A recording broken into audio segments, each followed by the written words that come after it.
तो आज हम राजू भाई जी से लाभान्वित होंगे। खुश रहने की विधियां और खुशनुमा जीवन, ब्राह्मण जीवन कैसे जिए। सम्माननीय आदरणीय राजू भाई जी से नम्र निवेदन करते हैं। ओम शांति।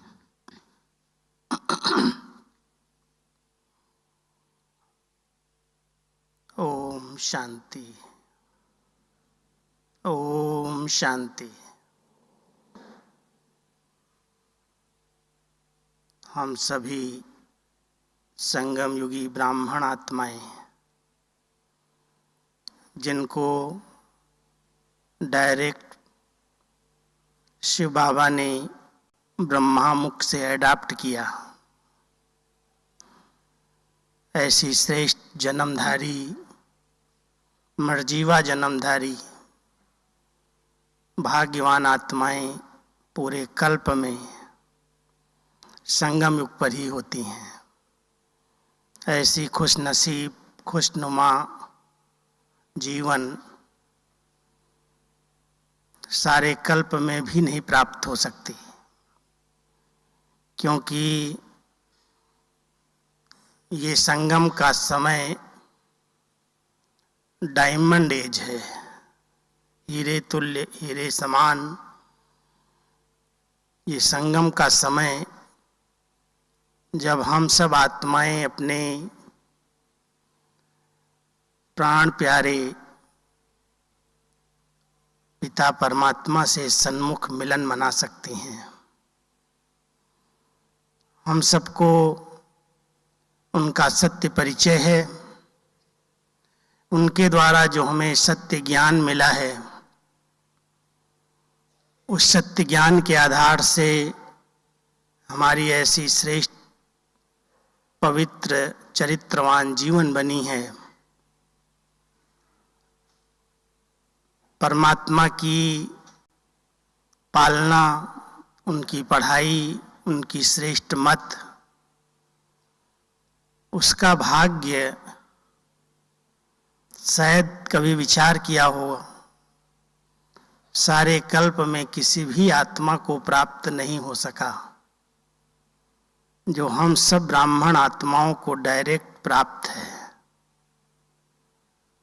भक्ति में तो समझते थे भगवान को पाना पता नहीं कितने जन्म लेने पड़ेंगे, कितनी तपस्या करनी पड़ेगी, लेकिन हम सबका अनुभव इस समय कि हम डायरेक्ट उनकी पालना में पल रहे हैं। उनके द्वारा इतना सत्य ज्ञान हम सब बच्चों को प्राप्त हुआ है। इतनी ढेर सारी प्राप्तियां, कभी लिस्ट निकालना। एक बार मैं दादी जी के पास बैठा था, तो दादी जी ने मुझसे कहा कि संगम युग पर कितनी प्राप्तियां हुई हैं, तुम एक लिस्ट बनाओ। वो लिस्ट मैंने मधुबन से पत्र पुष्प के माध्यम से भेजी भी है सेंटर्स पर। कितनी ढेर सारी अमृत वेले आँख खुलते ही किससे हमारा मिलन होता है, वरदानों से हमारी झोली भरती है। उसके बाद स्वयं सुप्रीम शिक्षक परमात्मा परम शिक्षक बनकर के हम सबको इतनी ऊंची नॉलेज, तीनों कालों की, तीनों लोकों की, आत्मा की, परमात्मा की, घर की, 84 जन्मों की, कर्मों की, कितनी स्पष्ट नॉलेज देते और अपने एक एक बच्चे को अपने समान मास्टर नॉलेज फुल बना देते। इसका जब कभी चिंतन करो कि सारी दुनिया में, बाबा कई बार कहते हैं ये देवताएं भी बुद्धू हैं, उनको भी पता नहीं है कि सृष्टि चक्र कैसे चलता है, और आप संगम युगी ब्राह्मण बच्चे स्वदर्शन चक्रधारी, त्रिनेत्री, त्रिकालदर्शी, त्रिलोकीनाथ, कभी समान चिंतन में लाते होंगे, और केवल टाइटल नहीं दिया, केवल पॉइंट नहीं सुनाई, लेकिन उसका अनुभव भी कराया। एक है ज्ञान की पॉइंट को सुन लेना, नोट कर लेना, दूसरों को सुना देना, और एक है उसकी शक्ति का अनुभव करना। बहुत अच्छी एक रूह रियान हम सबकी आपस में होती थी कि ज्ञान एक लाइट है और हर ब्राह्मण आत्मा को लाइट मिली है, इसलिए अंधकार हो ही नहीं सकता। अंधकार में तो कितनी ठोकरें लगती हैं। हम सबके पास ज्ञान की टार्च है, ज्ञान की रोशनी है, लेकिन ज्ञान की रोशनी होते, प्रकाश होते, क्या ज्ञान शक्ति स्वरूप में अनुभव होता है? भाग्यवान आत्माएं वो हैं जिन्होंने केवल ज्ञान को पॉइंट के रूप में नोट नहीं लिया, लेकिन उनके जीवन में वो ज्ञान समाया हुआ है। कई बार हम दूसरों को तो ज्ञान बड़ा अच्छा, परिस्थितियां आई, कोई पेपर आया, कोई बात हुई, फटाफट ज्ञान की पॉइंट सुना देते हैं, और उसमें भी एक ज्ञान हम सबको इतना पक्का हो गया है, ये तो ड्रामा है, हर आत्मा का पार्ट है, जो करेगा वो पाएगा, अपने अपने हिसाब किताब हैं। लेकिन जब खुद के सामने ऐसी कोई परिस्थिति आती, ऐसा पेपर आता, तो फुल स्टॉप लगता है। ज्ञान बाबा ने इसीलिए दिया कि सेकंड में संकल्प स्टॉप हो जाए। अगर कोई आत्मा ज्ञानी हो करके भी क्वेश्चंस में, प्रश्नों में उलझती है, क्यों, क्या, कैसे, कब, प्रश्नों में उलझने वाली आत्मा कभी भी प्रसन्नता का अनुभव नहीं कर सकती। इतनी खुश नसीब जीवन, खुशनुमा जीवन का अनुभव नहीं हो पाता। इसलिए हम सभी बाबा के बच्चे पहले अपने भाग्य को अपने ही दिव्य नेत्र से देखें। संगम युग पर हमारे सर्व संबंध किसके साथ हैं? देहधारी संबंधों में तो हम सब जानते हैं, बाबा कई बार कहते हैं संबंध माना जहां से स्नेह और सहयोग मिले। वो संबंध जो सतयुग में थे, आधा कल्प जिन संबंधों से हम सब ने इतना सुख प्राप्त किया, खुशी प्राप्त की, कलयुग के अंदर वही संबंध बंधन बन गए। कई प्रकार के बंधनों में बंधी हुई आत्मा कभी खुशी का अनुभव नहीं कर सकती, खुश नसीबी का अनुभव नहीं कर सकती। कभी आपने नोट किया है कि मैं किन किन बंधनों में बंधा हुआ हूँ, या सब बंधन काट करके एकदम स्वतंत्र उड़ता पंछी बाबा की याद में बैठाया जाए कि बैठ जाओ, एक सेकंड में इस शरीर से आत्मा उड़ जाए, कोई भी रस्सी अपनी तरफ खींचे नहीं। शरीर के पुराने हिसाब किताब के बंधन हैं, संस्कारों के बंधन हैं, विकारी संस्कार, देह अभिमान वाले संस्कार खींचते हैं, संबंध खींचते हैं। सबसे बड़ा बंधन मन का ही बंधन है। हम सब अगर खुशनुमा जीवन का अनुभव करना चाहते हैं तो सबसे पहले ज्ञान और योग की शक्ति से बंधनों को काटना होगा। किसी भी प्रकार का बंधन खुशी का अनुभव करने नहीं देता। इतनी खुश नसीब जीवन बंधन में बंधी हुई हो तो खुशी कैसे रहेगी? इसलिए सबसे बड़ा भाग्य, संबंधों का भाग्य, एक से सर्व संबंध।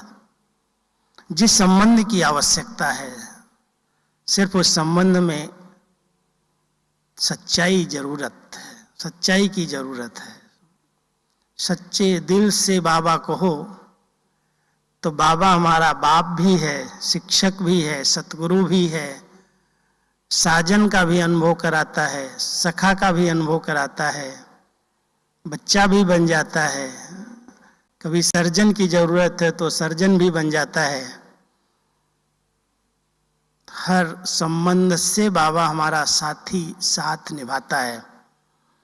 और कईयों को इसका बड़ा अच्छा अनुभव है। एक बार मैं एक सेंटर पर गया, अचानक गया था, बिना फोन किए। बोर्ड देखा, मेरी गाड़ी जा रही थी, तो मैंने कहा यहाँ सेंटर है? तो बोलते हाँ यहाँ सेंटर है। भाई जो चला रहे थे गाड़ी, कहा रोको थोड़ा मिल के आते, कौन है यहाँ। तो जब वहाँ गया तो एक अकेली बहन थी, सेंटर था, और वो बाबा को इतना प्यार से, सर्व संबंधों से रोज पत्र लिखती थी। और इतना उसको विश्वास था कि जो कुछ मैं बाबा को कहती हूँ, बाबा मेरे दिल की बात सुनता है। तो जब मैं पहुंचा तो देख करके कहती, भाई साहब आप कैसे आए? हमने कहा ऐसे मैं जा रहा था तो बोर्ड देखा, तो हमने कहा बहन कौन है, मैं मिल के जाऊं। कहती आप अपने मन से नहीं आए हैं, मैंने ये देखो क्या लिखा है अभी बाबा को।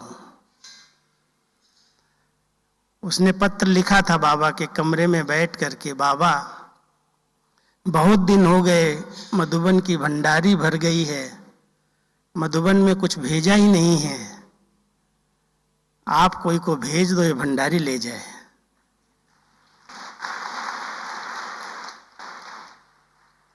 और वो पत्र लिखा हुआ था उसका, और सभी बातें, रोज की डायरी, रोज का पत्र एक अलग अलग संबंध से लिखा था। मुझे बहुत खुशी हुई इस पत्रों को देख करके। उसकी कॉपी मैंने हाथ में ली, मैंने कहा मुझे सब दे दो ये। फिर मैं डायरी लाया, उसकी टाइप कराई, सब संबंध, एक छोटे से छोटे संबंध को भी उसने बाबा के साथ जोड़ा। और इतना प्यार से, कई बार कहते मेरा योग नहीं लगता है, मेरे को खुशी का अनुभव नहीं होता है, मैं क्या करूं। लेकिन बाबा को कोई बहुत दिल से, सच्चे प्यार से, संबंध से पत्र लिखे, बाबा से दिल की बातें करे, रूह रियान करे। तो जो कहते हैं ना, कोई तो साकार में चाहिए।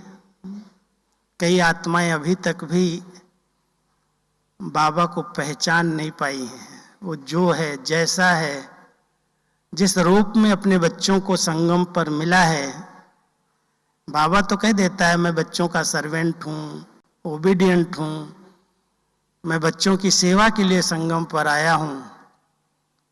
लेकिन शायद कोई ही बच्चे हैं जो बाबा को इस प्रकार से यूज करते हैं। इतना दिल का स्नेह, सच्चे दिल का सौदा है ये। अगर सच्चाई है अंदर तो बाबा को और कुछ नहीं चाहिए। सच्चे दिल पर साहेब राजी, वो भोलानाथ है, बहुत जल्दी बच्चों पर प्रसन्न हो जाता है, खुश हो जाता है। इसलिए अगर इस खुश नसीबी का अनुभव करना है, सारे साथ छोड़ जाएंगे, सब संबंध दुख और धोखा दे सकते हैं, लेकिन बाबा हर बात में, हर परिस्थिति में, हर समय साथ निभाने के लिए संगम पर बंधा हुआ है। इससे बड़ा भाग्यवान कोई नहीं हो सकता है जिसके चारों ओर छतरी के रूप में बाबा रहता हो। है कोई ऐसा? मुझे तो ये बहुत अच्छा अनुभव होता है। कई बार कोई कहता है आप अकेले जाएंगे देश विदेश में। एक बार मैं यहाँ से विदेश जाने लगा, अमेरिका तक अकेले टूर। कहते आपको इंग्लिश नहीं आती, आपको ये है, आप कैसे अकेले जाएंगे, कोई साथ ले जाओ, ट्रांसलेशन करने वाला। वहाँ की भाषा ऐसी विचित्र है, अनाउंसमेंट ऐसी होती है, आप कैसे समझ पाएंगे। मैंने कहा मेरे साथ जो है वो कोई को दिखाई नहीं देता, वो साथी इतना अच्छा है जो टिकट भी हमको नहीं खर्च करना पड़ता है। और कई जगह ऐसे अनुभव हुए प्रैक्टिकल में। एक जगह पर जब न्यूयॉर्क से मुझे कहीं जाना था, हमारे भाई बहन हमको स्टेशन वहाँ पर छोड़ के गए प्लेन के लिए एरोड्रम पर। बोर्डिंग पास बन गया, सामान सारा चला गया।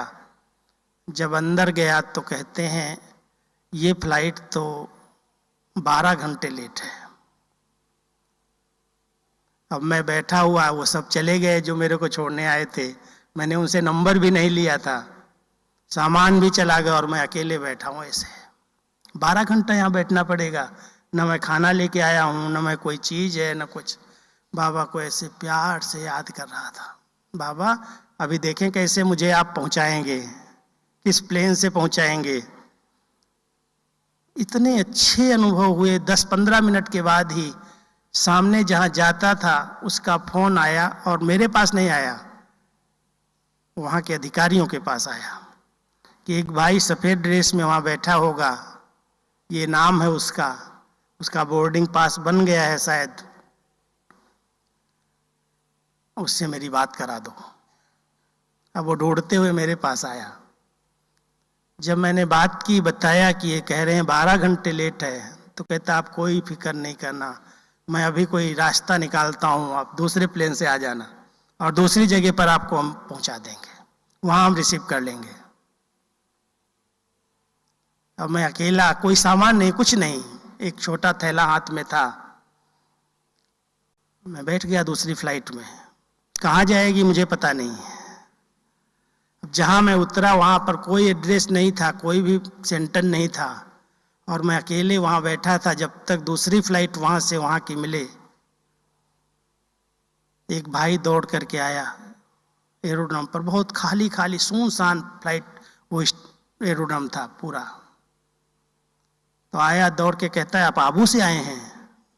हमने कहा मैं आबू से आया हूँ, ये कैसे आपको पता है? कहता है मैं भी सिरोही डिस्ट्रिक्ट का हूँ, मेरे बच्चे इस स्थान पर पढ़ते हैं, यहाँ बच्चे पढ़ते हैं, मैं उनसे मिलने आया था, मैं जा रहा हूँ, आप कहाँ जा रहे हैं? जब मैंने अपना बोर्डिंग पास वगैरह दिखाया तो कहता अच्छा ठीक है, आप बैठे रहो, मैं सब ढूंढ करके आता हूँ, कहाँ फ्लाइट मिलेगी, कहाँ बिठाना है आपको, मैं बिठा देता हूँ।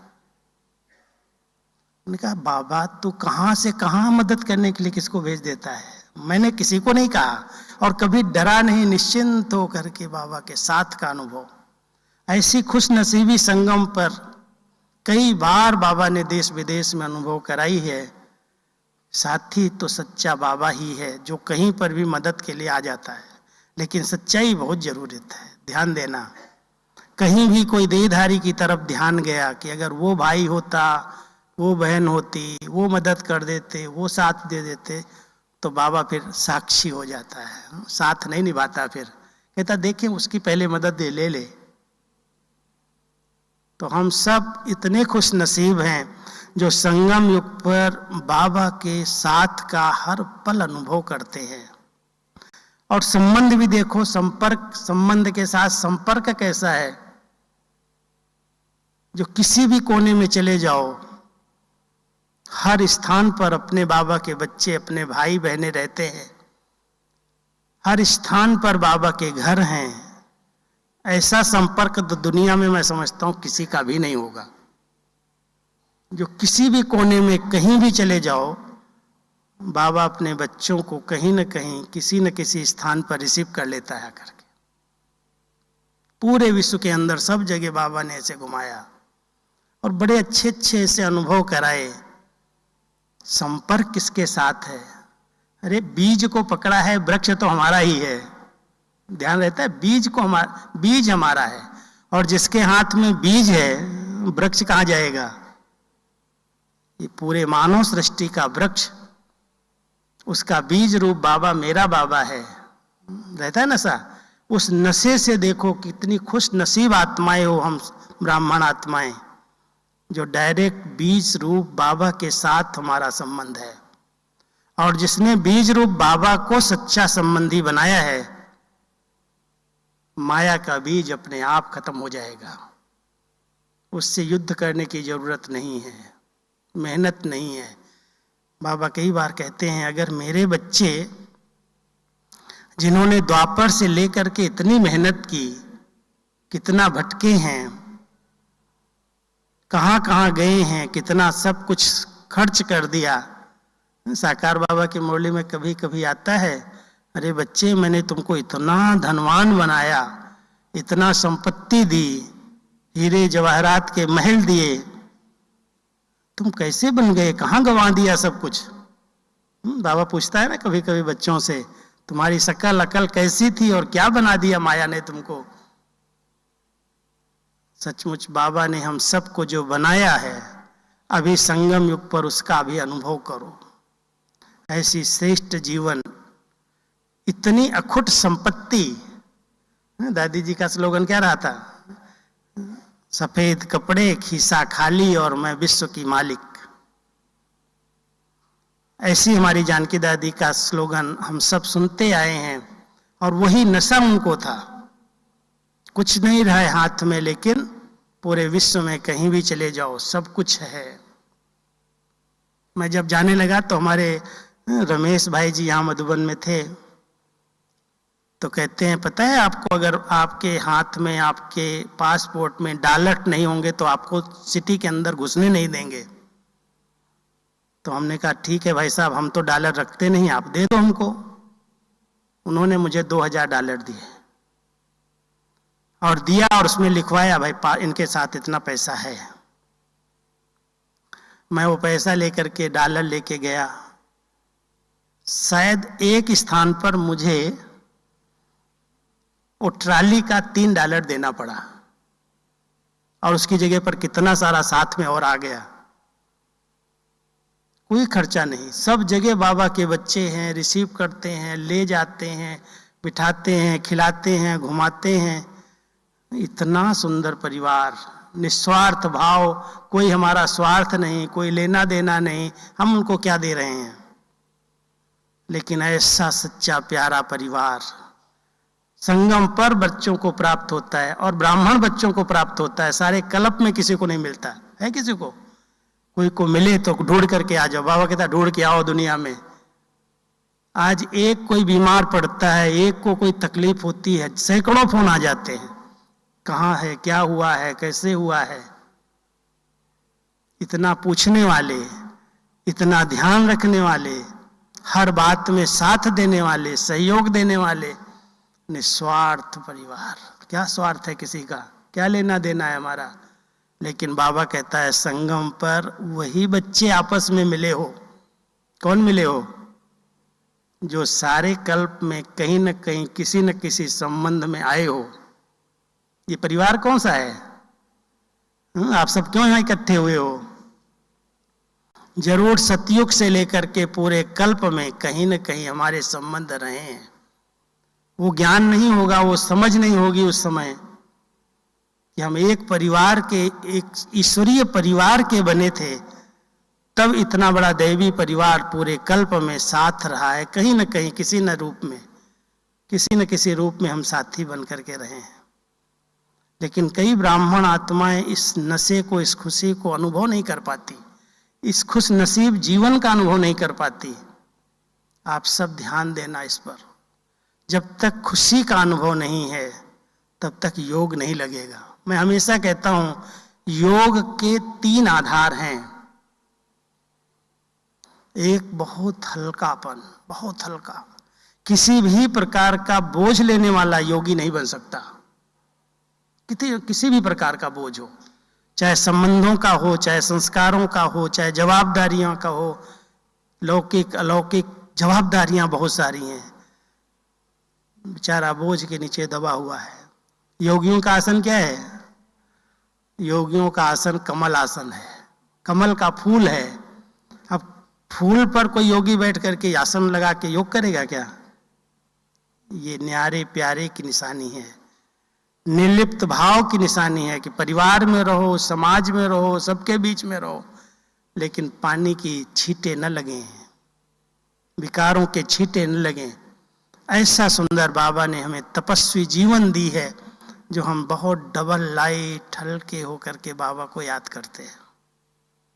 देखना, अगर कोई बोझ हो ना किसी के ऊपर, हमारी माताएं, बोझ होता है ना बच्चों का, परिवार का, अगर कोई हो तो यहाँ पर बाबा के आगे बैठ करके पत्र लिखना, बाबा ये बोझ आप ले लो।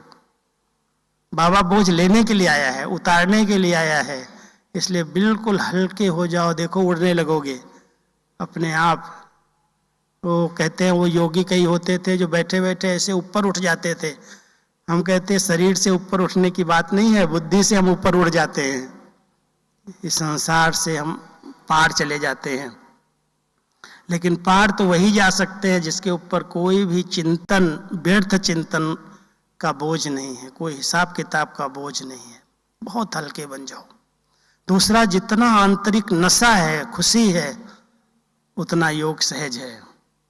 अगर खुशी नहीं है, बैठते रहो सूखे सन्यासी जैसे, कोई आनंद ही नहीं आ रहा है, बैठे हैं, चेहरे पर भी रौनक नहीं आती।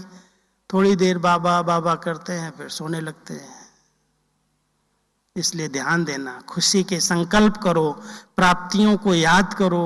भगवान मिला, उसने इतना अच्छा जीवन दिया, इतनी ऊंची प्राप्तियां कराई। उस नशे में, उस खुशी में बैठ करके बाबा कहो और बाबा की गोद में चले जाओ। तीसरी है दुआएं।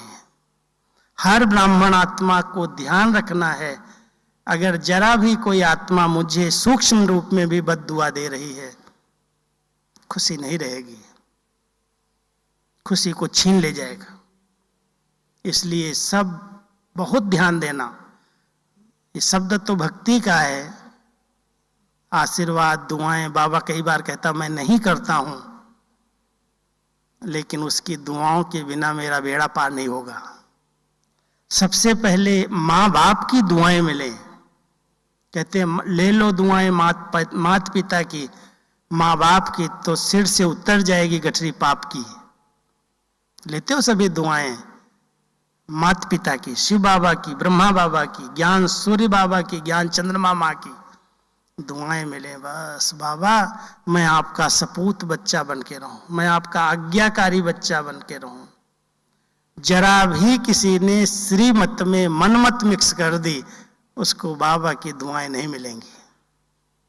अगर बाबा की दुआएं लेनी है तो श्रीमत सिर माथे, जी बाबा, हाँ जी बाबा।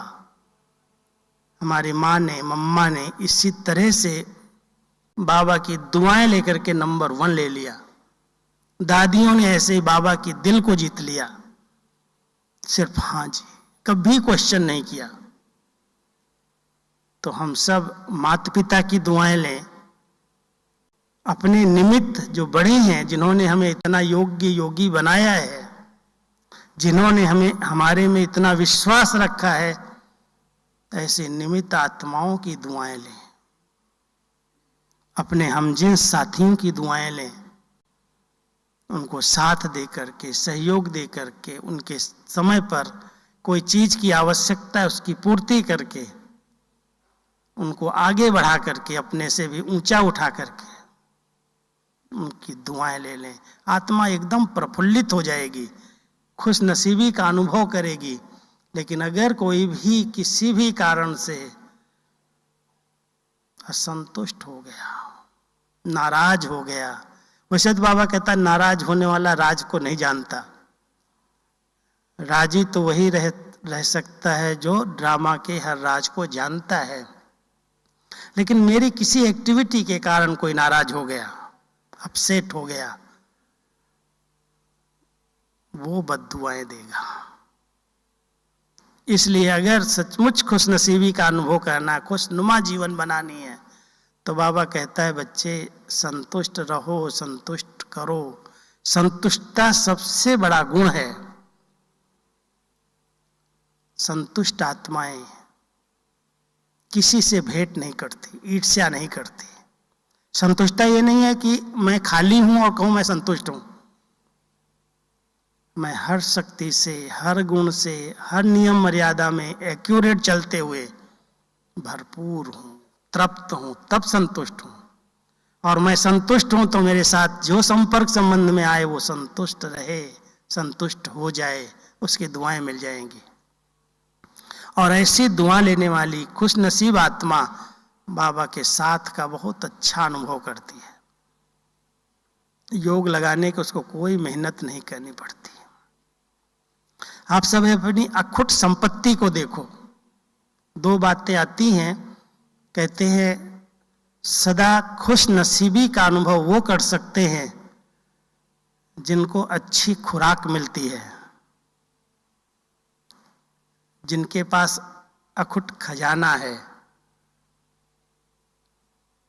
खुशी एक ऐसी खुराक है, कहते खुशी की खुराक खा लो आत्मा तंदुरुस्त रहेगी। वो खुराक कितनी भी खाओ लेकिन खुशी न हो तो वो शक्तिशाली बनाएगी नहीं। इसलिए खुशी खुराक है और खुशी एक बहुत बड़ा खजाना है। बाबा ने हम सबको खुशी का इतना खजाना दिया है, चिंतन करो कितने खजाने मिले हैं। ब्राह्मण आत्माओं जैसा संपत्तिवान कोई नहीं। अब लोग ये तो नहीं सोच रहे हो कि ये तो सब बातें बता रहे हैं। मैं कभी कभी सोचता हूँ कोई कोई ब्राह्मण ये समझते हैं शायद ये बातें ही हैं, लेकिन जिसके पास सबसे बड़े से बड़ा खजाना ज्ञान का है, उसके पास स्थूल में भी कोई कमी नहीं है, सब कुछ पर भरपूर है। हर प्राप्ति से वो आत्मा संपन्न अनुभव करती है। आज हमको बाबा ने ज्ञान का खजाना दिया, इतने गुणवान बनाया, गुणों का खजाना दिया, इतनी शक्तियां दी, शक्तियों का खजाना दिया। जिस शक्ति की जब जरूरत है आवाहन करो, आ जाए। कई बार ऐसे होता है, योद्धा युद्ध के मैदान में होता है, शस्त्र सब साथ होते हैं, लेकिन दुश्मन जब सामने आता है तो शस्त्र भूल जाते हैं साथ। कईयों के पास सब शक्तियां हैं, जमा की हैं योग में, ज्ञान से, पढ़ाई से, लेकिन जब माया परिस्थितियां आती हैं तो किस शस्त्र को यूज करना है, किस शक्ति का आह्वान करना है, उसको बुलाते रहते वो आती नहीं है, भूल जाती, स्मृति में नहीं रहती। इसलिए कई बार बाबा कहता है बच्चे बीच बीच में अपने शस्त्रों को चेक करते रहो, मालिश करते रहो, सफाई करते रहो, है मेरे पास या नहीं है। अगर योग से मुझे 8 शक्तियां प्राप्त हो रही हैं तो क्या वो समय पर मेरे साथ हैं? अभी सहन करने की शक्ति चाहिए, कभी सामना करने की शक्ति चाहिए, कभी समाने की शक्ति चाहिए, कभी समेटने की शक्ति चाहिए, और सबसे बड़ी शक्ति तो समय अनुसार परखने की चाहिए। अगर आपने परख नहीं पाया तो कहां कौन धोखा देके चला जाएगा पता ही नहीं है। परखना, निर्णय कर लेना, तुरंत निर्णय करके फैसला करके वो कर लेना। संगम के इस समय पर जहां पर भी बुद्धि के विस्तार हैं, बाबा कहता है बच्चे जब कहीं भी जाना होता है तो विस्तार को समेट लिया जाता है। जाना है, सबके ध्यान पर रहता है भी जाना है और फिर आना है। और जाना है तो क्या मेरी बुद्धि का विस्तार जो है, संबंधों में है, पदार्थों में है, संस्कारों में है, बहुत सारा बुद्धि का विस्तार है। अगर मैंने उस विस्तार को समेटा हुआ है तो सहज रीति से बाबा के साथ चल सकेंगे, उड़ सकेंगे। इसलिए समेटने की शक्ति बहुत वर्तमान समय आवश्यक है। एक एक शक्ति को देखो, क्या सचमुच ये सब शक्तियां मेरा साथ दे रही हैं? मैं मास्टर सर्वशक्तिवान हूं, मैं मास्टर सर्वशक्तिवान हूं। क्या रटने से वो शक्ति आ जाएगी? कोई 108 बार क्या 50 बार लिखता जाए, लेकिन उसका अभ्यास न करे। जब कोई बात आई है सहन करना है, यहाँ चुप हो जाना है, यहाँ जवाब देना, यहाँ नहीं देना है।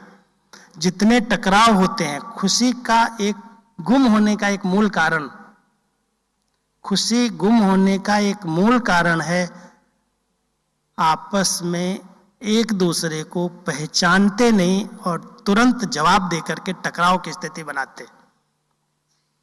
जहां टकराव हो जाते हैं आपस में, संस्कार टकरा जाते हैं, तू मैं हो जाता है, तो वहां खुशी फौरन गायब हो जाती है। कितनी भी प्राप्तियां हो, कितना भी अच्छा जीवन चल रहा हो, लेकिन कोई टकरा गया आगे सामने से और उस समय हमने कुछ शब्द बोल दिए, संबंध बिगड़ गए, हमारी खुशी छिन गई। बाबा तो कहते बच्चे ये बातों की चिंता करते हो, बाप को भूल जाते हो।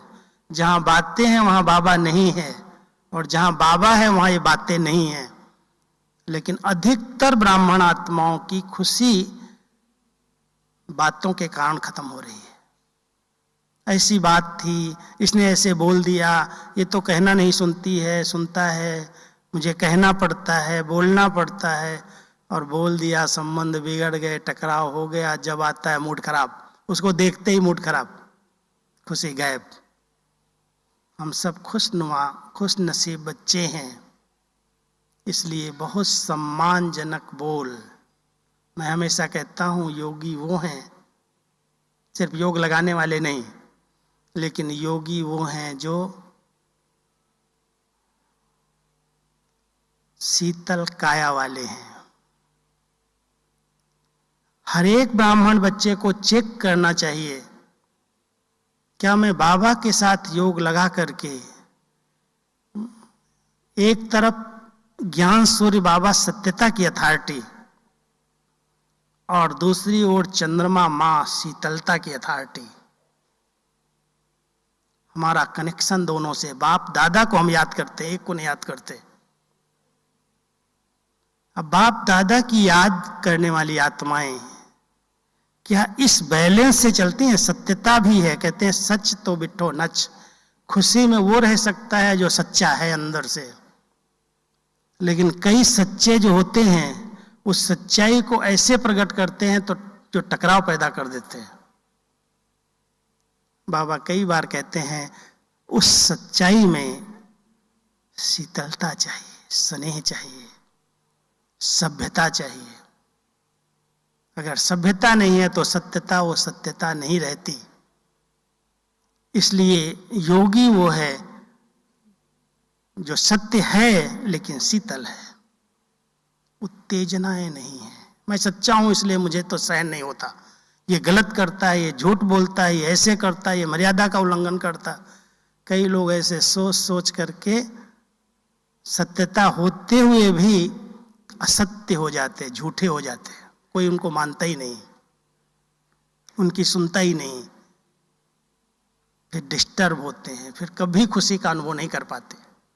इसलिए ध्यान देना, योगी वो है जिसके हर अंग शीतल हैं, किसी भी प्रकार की उत्तेजना नहीं है, जिसका स्वभाव बहुत सरल है, जिसकी वाणी में सम्मान है, दूसरों को सम्मान देने की भावनाएं हैं, जिसके व्यवहार में मधुरता है, जिसकी स्थिति बहुत निश्चिंत बेफिक्र बादशाह वाली है। अगर चिंताएं लगी हुई हैं तो योग क्या कर रहे हैं, किसके साथ कर रहे हैं? निश्चय है ना, किसके साथ हमारा कनेक्शन है? कोई देहधारी के साथ नहीं है, कोई मनुष्य आत्मा के साथ नहीं है, डायरेक्ट परमात्मा के साथ। हम सबको डायरेक्ट लाइन बाबा ने दी है। कितनी वंडरफुल बात है ये, रहता ना सा, डायरेक्ट लाइन है। किसी ने कहा नहीं है कि तुम इस दीदी के थ्रू बाबा के पास जाओ, इस भाई ने तुमको कोर्स कराया, इसको याद करके फिर उसको याद करो, इसकी मूर्ति बना करके रख लो सामने। भले ब्रह्मा बाबा का फोटो सबके साथ रहता है सामने, फिर भी ब्रह्मा बाबा कहता बच्चे मुझे नहीं याद करो, लेकिन जैसे मैं बैठा हूं तपस्या में ऐसे फॉलो करो। याद से बाबा को ही करो, फॉलो करो इसको। तो हम सब बाबा के बच्चे, जिसका डायरेक्ट कनेक्शन है बाबा के साथ, वो कितने खुश नसीब हैं। कहीं भी बैठ जाओ, आज किसी भी कोने में थे, सबको 8 महीने 6 महीने सेंटर पर आने की मना थी। भैया आप लॉकडाउन के अंदर अपने अपने घरों में मुरली सुनो, योग करो। लेकिन जो सच्चे बच्चे थे वो बहुत अच्छी तरह से घरों में रह करके हर घर को उन्होंने पाठशाला बना दी। हर घर पाठशाला बन गए थे। पहले सोचते थे घर घर में कैसे केंद्र खुलेंगे, हर घर में केंद्र बन गए। और सब ने डायरेक्ट बाबा के साथ मिलन बनाया, योग किया, शक्तियां ली। कोई कोई अलबेले होंगे। मैंने तो इस बारी एक प्राइज रखी थी। मैंने कहा जिन्होंने इस लॉकडाउन के अंदर 7-8 महीने में एक दिन भी अमृत वेला मिस नहीं किया है और एक दिन भी मुरली नहीं मिस की और विधि पूर्वक की है, ऐसे नहीं बिस्तर पर पड़े हुए हैं और उठ करके सुन रहे हैं ऑनलाइन। कई लोग ऐसे थे। कभी कभी मैं ऑनलाइन क्लास कराता था, मुरली सुनाता था, मैं देखता था ये तो बिस्तर पर ही बैठे हुए हैं, रजाई ओढ़ के बैठे हुए हैं। ये क्या स्टूडेंट लाइफ है क्या? ऐसे अमृत वेला किया हो, ऐसे योग किया हो, उनको नहीं। लेकिन जो जैसे स्टूडेंट लाइफ में आप सेंटर पर आते हैं, ऐसे ही अगर किसी ने घरों में बैठ करके विधि पूर्वक योग किया है, विधि पूर्वक मुरली सुनी है, विधि पूर्वक बाबा को भोग लगाया है, ऐसे बच्चों को तो जरूर प्राइज देनी चाहिए, टीचर्स को। क्योंकि उन्होंने बाबा को डायरेक्ट अपना सर्व संबंधी बनाया है, डायरेक्ट कनेक्शन जोड़ के रखा है। तो इस समय कितनी खुशनसीबी की बातें सुनाऊं, लेकिन खुशी गायब क्यों होती है? खुशी गायब होती हो तो सब जानते हो जाती है। चलते चलते माया कहीं ना कहीं ऐसा धोखा देती है जो खुशी को ही छीन ले जाती। बाबा तो कई बार मुरली में जब कहते हैं, बच्चे हिमालय जितनी बड़ी बात भी आ जाए, इतना बड़ा भी पेपर आ जाए सामने, तभी भी आपकी खुशी गायब नहीं होनी चाहिए। अरे बच्चे, शरीर ही छूटेगा ना, दूसरा नया मिल जाएगा। खुशी से अगर मरोगे तो भी अच्छे जन्म, अच्छे घर में जाओगे। दुखी होकर के, परेशान होकर के, डर करके क्यों शरीर छोड़े? जब इतनी सारी चैलेंज बाबा ने दी है, तो कुछ भी हो, कैसी भी बातें आए, हमारी खुशी स्थायी रहे, कायम रहे। लेकिन उसके लिए हद की इच्छाओं का त्याग चाहिए। जहां हद की इच्छाएं व्यक्ति की पूरी नहीं होती, वहां वो खुशी गायब हो जाती है। अगर मान लो आपके अंदर इच्छा है, मैं इतनी सेवा करता हूं, मैंने इतना समय पर सहयोग दिया है, मैंने ये किया है, मेरा नाम तो हो, यज्ञ में किसी को पता तो चले, बड़ों को तो बताया जाए। कईयों को अपने नाम की, मान की, महिमा की, शान की बहुत भूख रहती है। और ऐसी हद की इच्छा वाली आत्माएं, अगर वो नहीं पूर्ति हो रही, नहीं कोई ने पूछा, तो बहुत इंसल्ट महसूस करते हैं। और जो आत्मा इस ब्राह्मण जीवन में इंसल्ट महसूस करती है, वो कभी खुशी में नहीं रह सकती। दो ही बातें नुकसान कर रही हैं। या तो सोचते हैं मैं ही सब कुछ हूं, और या तो सोचते हैं मैं कुछ नहीं हूं। समझ रहे हैं दोनों बातें? मैं कुछ नहीं हूं, मेरे को कौन जानता है, मेरी क्या वैल्यू है। ये निराशा, उदासी, हताशा, ये संकल्प, बाबा कहता है इसको तो दिल शिकस्त की, हार्ट की बीमारी हो गई, इसकी तो सारी नसें ब्लॉक हो गई। उमंग नहीं, उत्साह नहीं, खुशी नहीं। क्या सोचते हो? ये खुशी बीच बीच में गायब हो जाती है। कभी भी निराशा के संकल्प नहीं करो, अपने आप की महिमा करो। बाबा आप मिल गए और क्या चाहिए? कैसे बाबा की नजर आपके ऊपर पड़ी, कहां से ढूंढा, किधर से ढूंढ लिया। वंडरफुल बाबा है। कभी कभी कईयों के अनुभव में सुनता हूं, कैसे किधर से बच्चों को ढूंढ लेता है। इस लॉकडाउन में हजारों बच्चों को ढूंढ लिया उसने, बहनों को नहीं जाने दिया, सेंटर्स खुले नहीं, ऑनलाइन सुन करके कितने बाबा के बच्चे बन गए। ढूंढ लिया बाबा ने, कहां कहां मेरे कोने में बच्चे बैठे हैं। और ऐसे गुप्त बच्चों को ढूंढ करके अपना बना करके वारिस क्वालिटी बच्चे निकाल दिए। अब कोई कहे मैं सेवा करता हूं, मैंने नहीं किया। अब ये अभिमान वाला मैं, अरे किसी से भी, कहां से भी बाबा किसी बच्चे को ढूंढ सकता है, अपनी सेवाएं करा लेता है। इसलिए कभी भी अभिमान वाला मैं जहां है, वहां खुशी नहीं रह सकती, क्योंकि वो हद की कामना है, और वो हद की कामना नहीं पूरी होती है, इसलिए खुशी गायब हो जाती है। और कोई भी बात हो गई, निराशा आ गई, उदासी आ गई, अपनी विशेषताओं पर ही ध्यान नहीं देते कि मेरे अंदर भी कोई विशेषता है, जो भगवान ने मुझे अपना बच्चा बनाया है। कभी कभी सोचो तो, जरूर कोई विशेषता देख करके उसने कहा होगा ना मेरे बच्चे। उस निराकार को पहचानना, उससे संबंध जोड़ना, उसके पीछे अपने आप को न्यौछावर कर देना, उसको ही अपना संसार मानना, ये कोई कम विशेषता है क्या? अगर सचमुच कोई अपनी विशेषताओं का ध्यान रखता है तो कभी भी उदास निराश नहीं हो सकता है। उसको खुशी रहती है कि भगवान की नज़र मेरे पर पड़ी है, उसने मुझे अपना बच्चा बनाया है, मैं भगवान का बच्चा हूँ। तो इस नशे और खुशी में रहना, कभी भी अभिमान और अपमान की फीलिंग में ना आना। हद की कामनाएं अगर हैं तो कभी भी आत्मा आंतरिक खुशी का अनुभव नहीं करती। दूसरी बात है, सबसे बड़ी चूहिया एक है, वो है ईर्ष्या। ईर्ष्या अगर अंदर आपस में कहीं भी हो गई कि इसको तो बहुत पूछा जाता है, ये तो बहुत अपना नाम कमा रहा है, करता मैं हूं, नाम इसका होता है,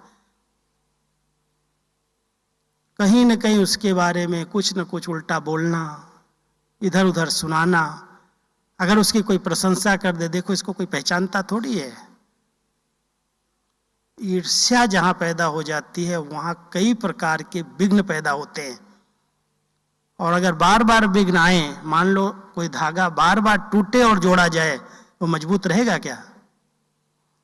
इस प्रकार के विघ्न ब्राह्मण संसार में अगर आ रहे हैं, उस वायुमंडल में वो खुशी नहीं रह सकती।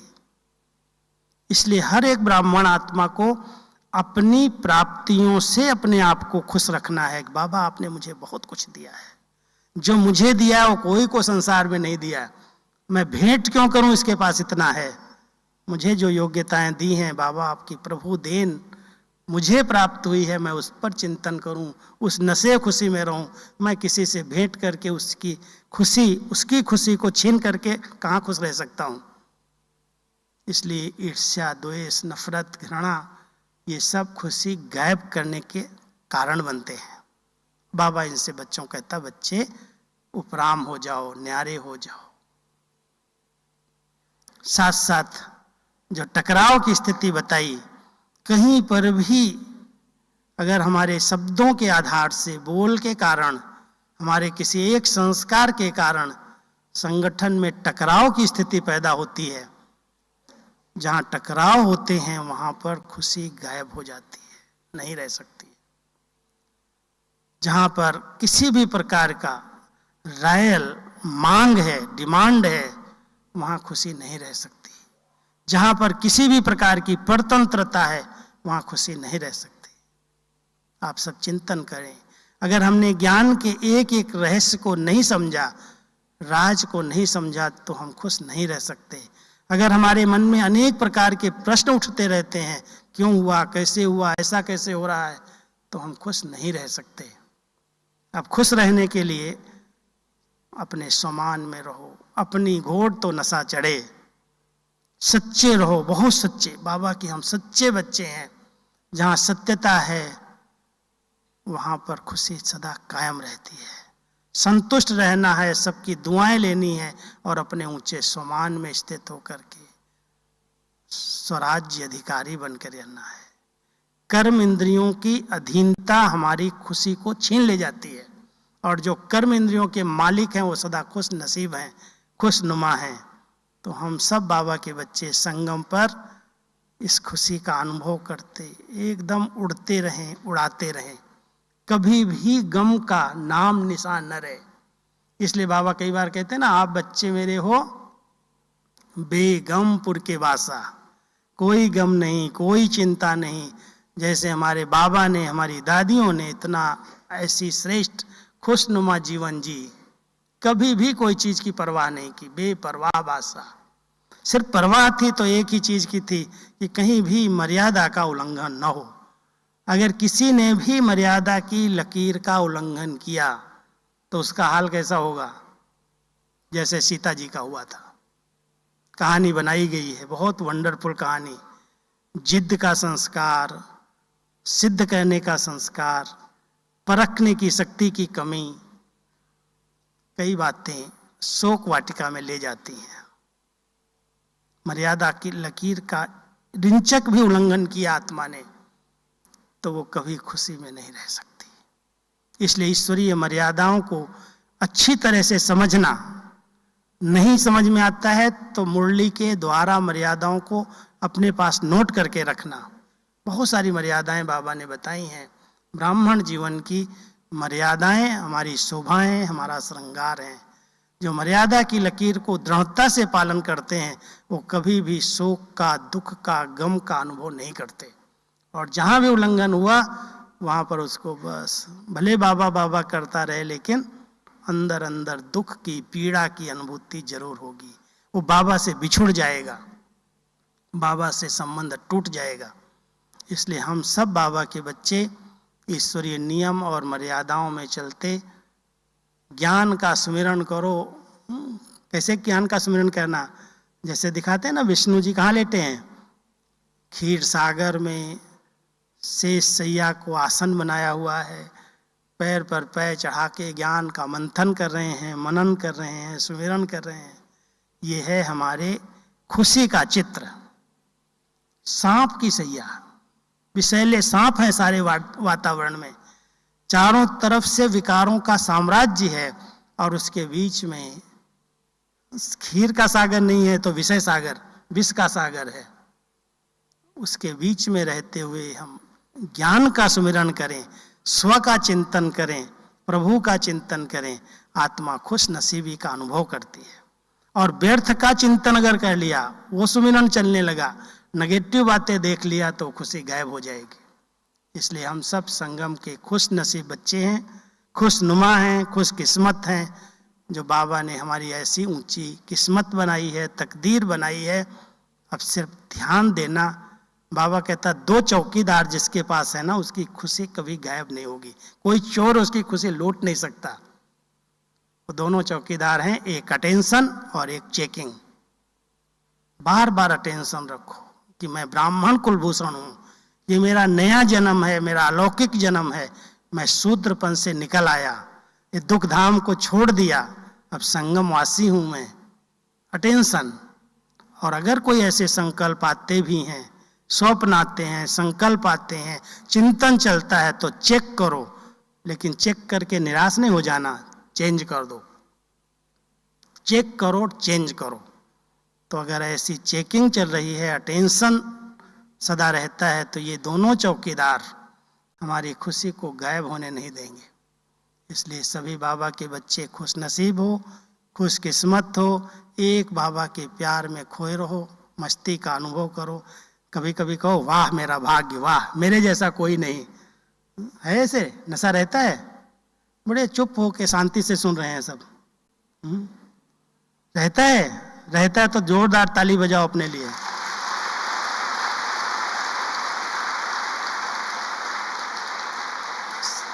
संगम युगी ब्राह्मणों जैसा भाग्यवान और कोई नहीं, पूरे कल्प में नहीं है। ये स्वर्णिम युग नहीं है, ये डायमंड युग है। देवताओं को भी तो भगवान का साथ कहाँ मिलेगा? देवताओं को भगवान का साथ ही नहीं है, ज्ञान ही नहीं है, भले सोने चांदी के महलों में रहें जाके, इतना अच्छा परिवार नहीं मिलेगा, बाबा नहीं मिलेगा। देवता बनेंगे ठीक है, दिव्य गुण होंगे, सतयुग की सृष्टि होगी, लेकिन संगम जैसा भाग्य तो पूरे कल्प में किसी को न मिला है न मिलेगा। तो इस नशे और खुशी में रह के चलो बाबा के प्यार में खो जाओ। अभी हम सब आधा घंटे के लिए उस खुश नसीबी के अंदर बहुत नशे और खुशी के संकल्प करो। ये सारा डायमंड हॉल ऐसे लगे जैसे फरिश्तों का हाल है, और बाबा एकदम अपने बच्चों को खुशी की खुराक और सर्व शक्तियों का खजाना दे रहा है।